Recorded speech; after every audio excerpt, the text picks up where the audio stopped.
DC Omniverse structure, post-death metal, and multiversity.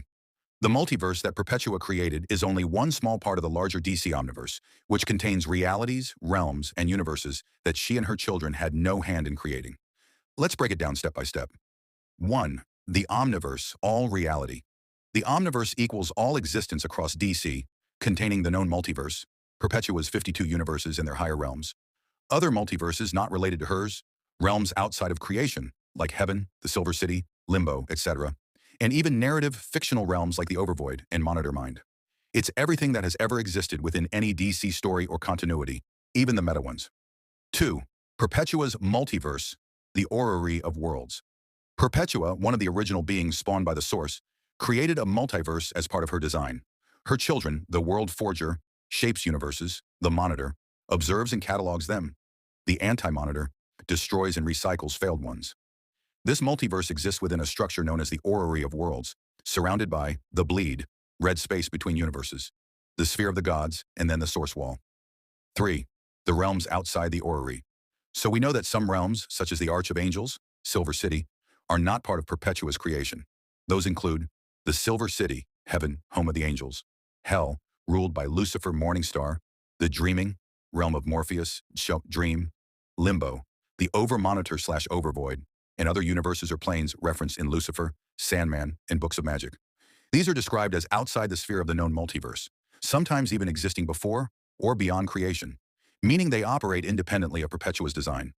In Lucifer, by Mike Carey and Neil Gaiman's mythology, the Silver City and the Presence exist beyond the source wall, well above the Monitor's reality tier. 4. So where would Dr. Manhattan fit? If the multiverse equals Perpetua's creation, and there are universes beyond her control, then the Watchmen universe, from which Dr. Manhattan originates, could easily be one of those outside universes. That would mean Dr. Manhattan is from a universe outside the orrery of worlds, existing beyond Perpetua's multiverse, and therefore conceptually beyond the source wall. 5. The Batman Who Laughs and Dr. Manhattan's power. When the Batman Who Laughs was transformed into the Darkest Night, he gained access to the stolen energy of Dr. Manhattan, the same type of power that can reshape timelines, realities, and the fundamental laws of existence. With it, he was able to challenge Perpetua herself, a being who once shaped the entire multiverse. This was not because he became stronger than her through willpower or dark magic, but because Manhattan's power comes from outside the structure Perpetua created. That's the key. Perpetua's power governs creation within the multiverse. Dr. Manhattan's energy manipulates the fabric of creation itself, time, matter, and narrative, which exists beyond her multiversal system. So when the Batman Who Laughs wielded Manhattan's essence, he wasn't just another god in Perpetua's hierarchy. He was tapping into a force from beyond her reach, a power sourced from the same outside reality where the Watchmen universe and the Overvoid exist.